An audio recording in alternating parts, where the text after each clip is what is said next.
Hello and welcome to Ryno's Ravens review. Please like the video and subscribe to the channel.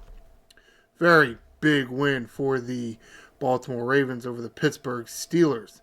The first round of the NFL playoffs.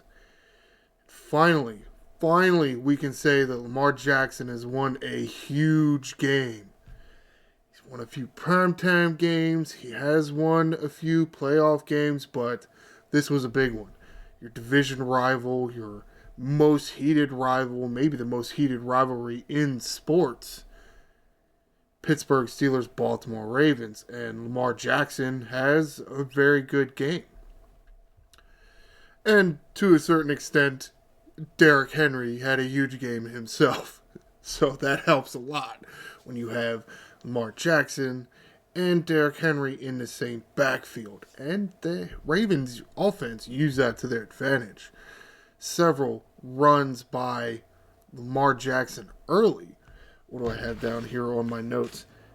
11 rushes in the first half, which really set up Henry in all of his big gains. He had several big gains. Rushed for 2 touchdowns and 186 yards for Derrick Henry. Very tough for any defense to deal with that. And then there was Mark Andrews and the Ravens version of the tush push. Get to that a bit later. What else do I have here on the notes? Oh, that one drive. When was it? It was in the second quarter. I'll point it out to when I get to NFL.com. It's 15 plays, but there was one penalty and then the extra point. Everything else was a run. It's rare in this day in the NFL to see drives like that end in touchdowns. More than 10 plays and they're all runs, except for a penalty and an extra point. Whew. As you can see, I'm on BaltimoreRavens.com. Let's get to the little Game Center page, talk a bit about Lamar Jackson. Yeah, only 21 pass attempts. Again, they ran for a lot. 16 to 21, that's better than 3 quarters. 75% pass completion? It was even higher than that. That's great. 2 touchdown passes. The one to Justice Hill was Lamar being Lamar and buying time and giving the coverage time to break down, because that's going to happen. Was able to hit Justice Hill in the flat, who was relatively lost in coverage and practically walked into the end zone. There's a lot of rushing attempts here by the top 2 guys. Derrick Henry with 26. That is a bit high, though at the same time, he looked fine. It didn't appear that he took any hit that could, let's say, hinder him going forward. Lamar Jackson, on the other hand, I don't know. Lamar ran the ball 15 times. At least he gets credit. I think one of these sacks gets credited as a rushing attempt. There was one point where you could see, at least one point where you could see Lamar got up grimacing a little bit. And at some point they said, the sideline reporter mentioned that he had to get a heating pad on his back. Not great news, but we'll see. Next week is going to be a much tougher matchup against the Buffalo Bills in Buffalo. Everybody might need to be playing football with the heating pad. It's a real good chance it's going to be cold as shit up there. Colder than it's been here in Baltimore for the last week or so. Weeks. Dumped several, almost a foot of snow, I guess, between 2 different instances. Been pretty cold. Likely with the biggest passer or pass catcher, 3 catches, 53 yards. Andrews, 2 catches, 27 yards. Andrews had a few nice runs. Well, they're called runs. I don't know if you really say run, more like a shuffle. go to this game, NFL.com, and take a look at their stat page. I like this a little better. It was this one here, the second touchdown by the Baltimore Ravens. They were all run plays, except for the penalty here. False start by Ronnie Stanley. And then the extra point by Justin Tucker. This was a big play here, the 25-yard scramble run by Lamar Jackson. What do I have here for Mark Andrews and his runs? I counted 3 times that they lined up in the tush push. We got to call it something different. What do we want to call it here? Because it seems like every team, they have a version of it, but they also have their own version of the name. Philadelphia is a brotherly shove. Well, that kind of goes with, Philadelphia. The Bills, the Buffalo Bills, they have their Orchard Park snowplow. That's kind of a Buffalo thing. What do we got here in Baltimore? Best I can come up with is Crab Shuffle. Sounds right. Is it appropriate enough for Andrews taking a direct snap under center and Derrick Henry and Pat Ricard pushing in from behind? Maybe. I mean, I think something else, maybe like Baltimore Bulldozer. I mean, you have almost 600 pounds in the backfield between Henry and Ricard. Gotta be something with that denotes more force or more heft, Baltimore Bulldozer does sound more appropriate, but I kind of like Crab Shuffle.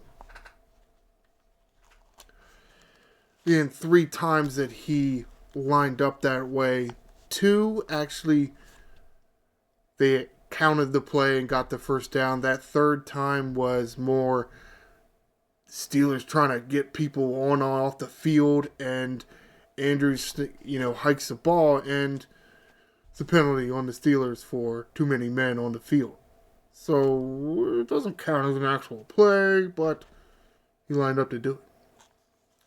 It's nice to see that they finally got that play working. They tried it a few times early in the year, I feel like, and kind of screwed it up.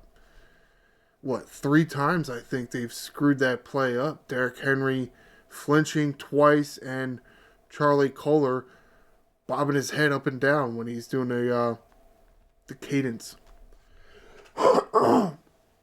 Excuse me. But playoff game against the Steelers, Mark Andrews got it going. Very nice. All right, let's talk about some of these other statistics here. Henry averaging 7 yards a carry. Lamar averaging 5 yards a carry. Mr. Sims, relatively new guy. New punt returner. He did have a bobble. His first punt reception. He was able to fall on it, so got it there. All right. But again, another punt returner having problems. Disappointing. Though, they didn't, most likely due to the absence of Zay Flowers, more out of necessity that you have Steven Sims running this jet sweep, end around kind of thing. They went to him. Even, maybe John Harbaugh may have lost a little bit of confidence in his ball security. I guess Monken's probably more involved in the offensive play calling. Gave it to him. Got 15 yards. That's a very good gainer on that. I feel like some of those end arounds or jet sweeps or however you want to call them, they don't always gain 15 yards. I mean, that is not only a first down, but that is more than a first down. Right? I mean, that's like a first down after you had a false start. It's very good. Now we just teach Mr. Steven Sims how to hold on to the football.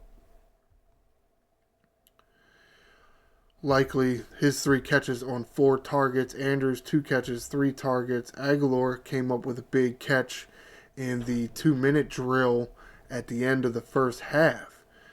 That's another thing I have on my notes here.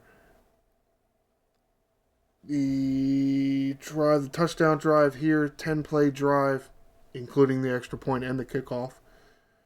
Or the punt, actually, right? No, because it was a punt, they counted towards the Steelers' drive here. But still the extra point. So really 9 offensive plays. Baltimore Ravens really running the ball so much during the other parts of the game here. This 2-minute offense, a lot of passes. We did have a few runs early. I don't know if all the runs before this drive and the few runs to start out this drive, I wonder if you get the Steelers in a, well, shoot, they're going to do nothing but run the ball the whole time. And then that leaves, Pittsburgh Steelers defense in more of a run-stopping defense. But it's 2-minute offense time. So, Ravens start throwing the ball. How much can the Pittsburgh Steelers adjust? Well, they had a few timeouts. They used a few of them. Too little, too late. 2 runs to start, then pass. Had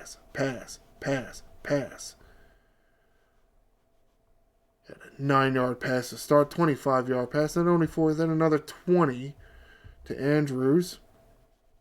His 25-yard pass to Nelson Aguilar, his only catch, but it is a big moment. It is the end of the half. You would love to get a score going in there. You're starting at, where did they start? They started at their own 10. So to be able to go 90 yards down the field in a minute 50, I mean, that's one of the best 2-minute offenses we've seen the Ravens ever run. I mean, you got the pressure with the clock. You got the pressure of being playoffs. You got the pressure of being your division rivals. You got the pressure from the clock itself running down towards halftime. Came up big. Several players coming up big. Lamar himself. Bateman picking up a first down here. And again, Aguilar. Mark Andrews over here. Then you had Isaiah Likely tossing people around. Yeah, that was an angry run. Looks like Derrick Henry taught Isaiah Likely a stiff arm or two, huh? Yeah. And this is all going down without Zay Flowers. I did expect to see more of a balance, more focused on a run offense without Zay Flowers. I don't know if I really expected to see that many big plays or clutch plays in the pass game. But they were there. You had an incomplete here, yeah, but then this is the play I was talking about where Lamar buying time, scrambling around, dodge, duck, dodge, diving, and dodging again. How many Pittsburgh Steelers rushers, finding Justice Hill right there, leaking out of the backfield. It really did feel like everything was going the Ravens' way. On offense, on defense, even on special teams. Dude fumbled the ball at like the 2-yard line. Yeah, that's where Steven Sims was. He was on like the 2-yard line and was able to get it back. Got lucky. Well, sometimes that's what you need. All the teams are good. I mean, you could say that in the regular season, right? All the teams have good players. They all get paid to play football. When you get to playoffs, yeah, they've added more playoff teams, so maybe that, let's say, dilutes the talent pool a little bit, but still, these are the better teams of the NFL in the playoffs. You do have to have some luck. You have to, because everybody's playing great, right? I don't know that I've really seen too many games go like that for the Ravens, where things just go for them. Get lucky. And you get your talent to show up. It's a real key for success right there. But enough about the offense. The defense played. Look, you're going to look at this, especially here in the third quarter to start the second half, and you see 2 touchdowns by the Pittsburgh Steelers, and you think, oh shit, there we go again. Baltimore Ravens get up big, and it was 21-0. Like, if it was a Madden game, it was over at halftime. 21-0. Those are the rules of Madden. You get 21-0 on your opponent, boom, game over. But what happens with the Ravens? They get up big in the first half, and it's like they want to let it go. They let off the gas. The defense, call it bad pass defense if you want to, but at the same time, your opponent is down 3 touchdowns. They got to throw the ball, okay? Think about how many yards you typically can get out of a pass play. Well, you only need 10 yards to get a first down and keep the drive going. And you have 3 chances. The odds are not in your favor. Especially today in the NFL. You're going to give up at least 1 touchdown somewhere along the lines to a playoff team. Of course, we say that, but then the Texans, a playoff team, that they weren't able to do that. Well, you got Russell Wilson out there, proven veteran, seasoned playoff competitor, has a good wide receiver in Pickens, and has a very reliable tight end in Freiermuth, who the Steelers targeted a lot. Take a look at the first half. Punt, punt, punt, punt, end of half by the Pittsburgh Steelers. What do I have there? What did they do in the first one here? It was a run. No, it was a shotgun pass. No, it ended up being a scramble. That's right, it was a scramble. Russell Wilson trying to pick up the first down.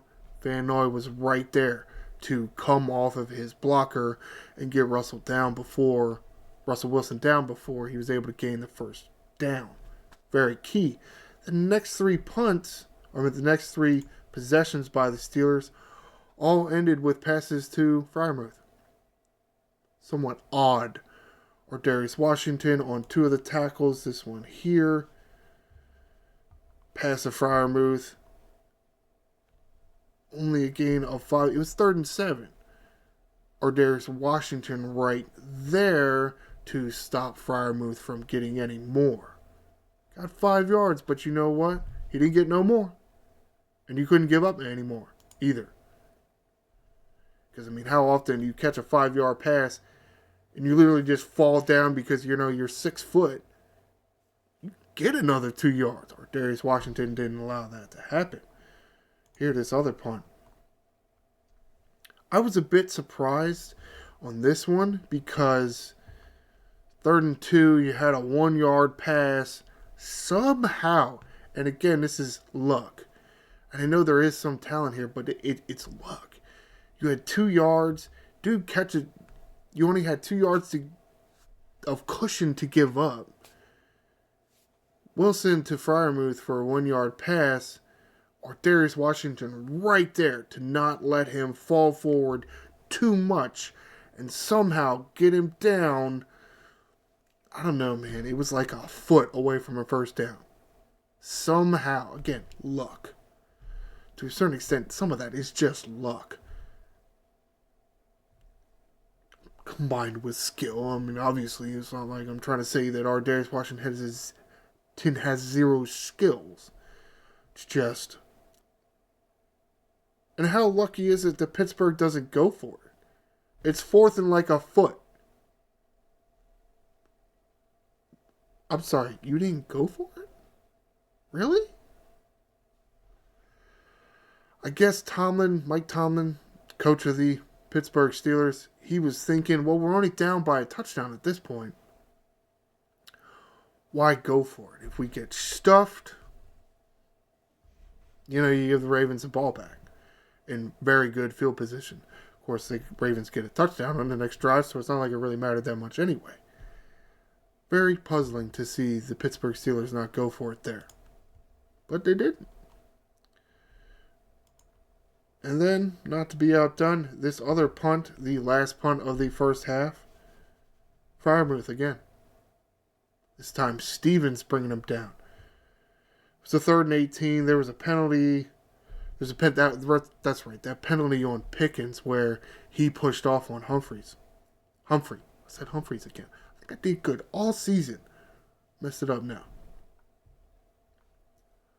So no play, and so there makes it a 3rd and 18. Yeah, all right, it's Stevens, and we don't like Stevens. He never gets his head around. He's terrible, especially in this day in the NFL. He's going to get penalized a lot for not turning his head around. But at the same time, he's on Freiermuth now. It's somewhat of a mismatch. At the very least, he's going to slow Freiermuth down. And because Freiermuth has, in his speed level, it's not up to snuff as, like, say, a wide receiver is. So Brandon Stevens has the advantage there. He can stick to Freiermuth and at least slow him down so that maybe somebody else can wrap him up. But Stevens was able to bring him down. It is odd, strange. It's almost like the Ravens made sure they had decent coverage on Freiermuth, especially on a 3rd down. Well, sometimes that's what it is. I mean, tight ends are somewhat of a security blanket for quarterbacks. And if he has a good one, he's going to go to him a lot.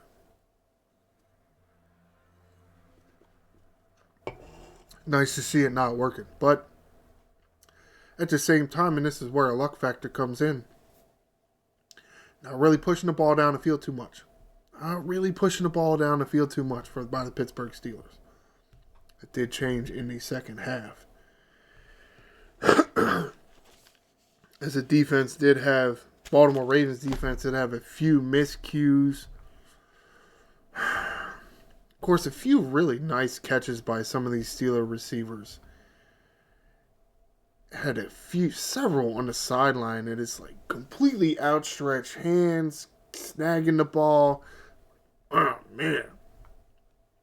Converting this drive here, and this is what I was talking about. It's you have 3 chances to get 10 yards, but on a pass play, you're going to do it. And all you got to be is 1 for 3. Here on 3rd down, 3rd and 9, pass over the middle for 25 yards. Darius Washington coming up from a safety spot. And him being short actually kind of plays into the advantage here because it's much harder for him to hit higher on a wide receiver. Excuse me. And therefore no helmet-to-helmet contact, which would result in a penalty.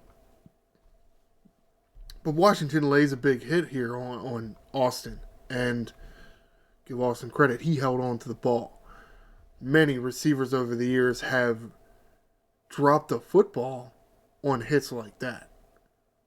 That didn't happen here. Again, luck may be shifting away from the Ravens.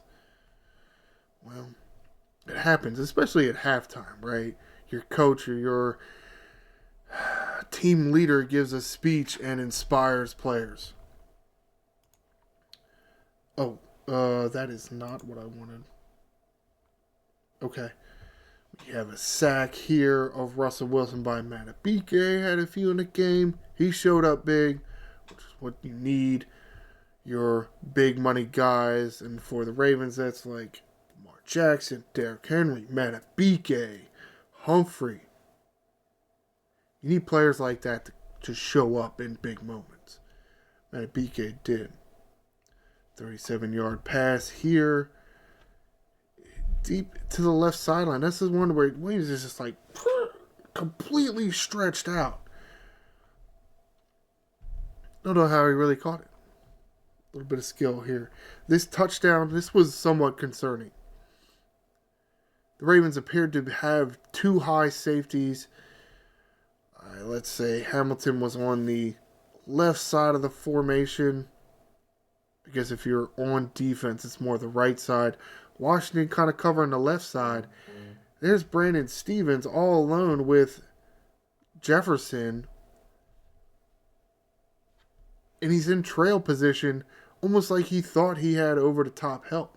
Well, there wasn't another receiver on that side of the field. Steelers had four on the other, three on one side and one on the other. The one guy was on Hamilton's side, the three were on Washington's side. For some reason, Hamilton just didn't get deep.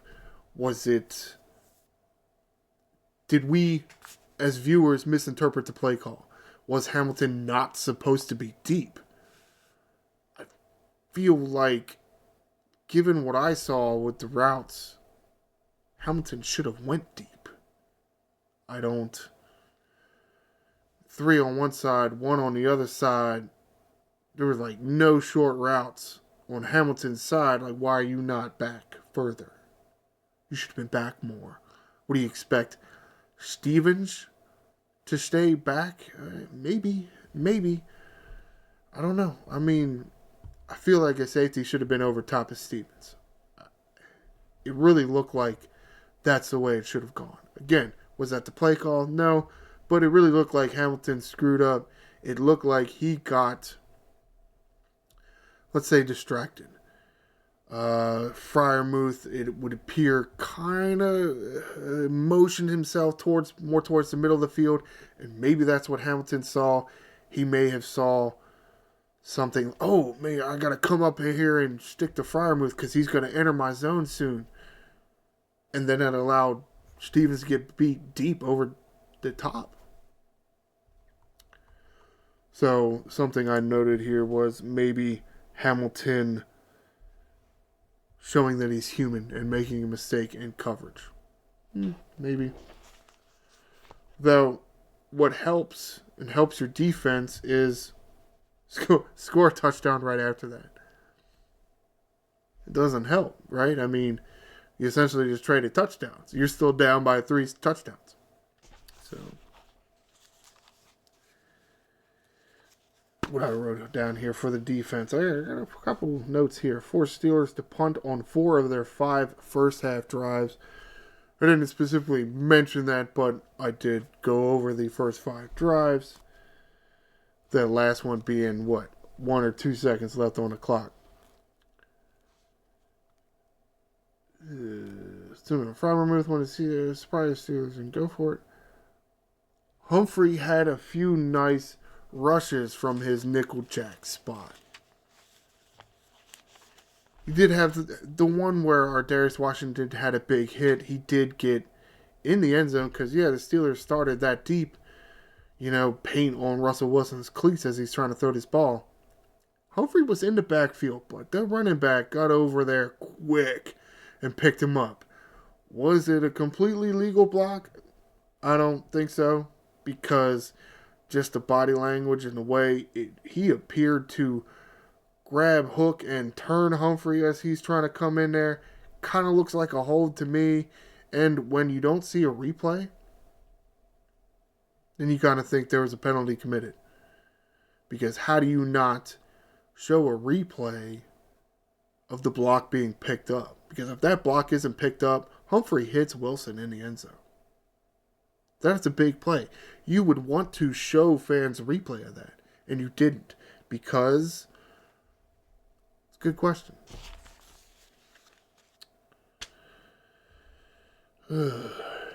BK and his 2 sacks. Boom, boom. And a pass deflected. There was one. Where did he come up with this sack? Here in the fourth quarter here. You're thinking, it's that time of the game where the Ravens do kind of, because they have such a bad pass defense, can give up some points and lose some momentum. And maybe they've let their foot off the gas on the offense. Well, your defense has to show up. Right here, too, on a 3rd and 8 to force the Steelers to punt. Here's Manabike. It did appear to be a stunt, TE stunt with, I think it was Van Noy on that side. Russell Wilson does try to roll out of the pocket a little bit to his left. And there's Matabike to turn the Jets on. Because, again, it is a stunt a bit. He comes from the interior and moves to the outside of the, let's say, the pile over there, the trenches. He showed some speed there.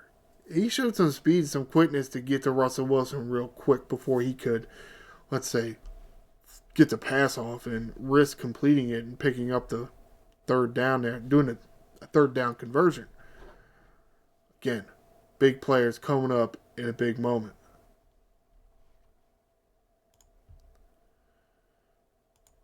This turnover on downs here, I'm gonna shout out to Owe.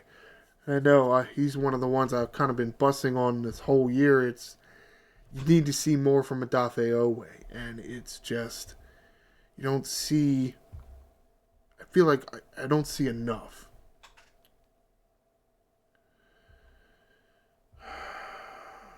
Where was this? Where? No, this wasn't where he batted. Right here is a sack. 2nd and 15, there was a penalty for a false start, so 2nd and 15, and here comes Owe getting a sack. It was more of a, let's say, coverage / pocket collapsing kind of sack, and it really was this Owe, but, I mean, he had to get in there and get it himself.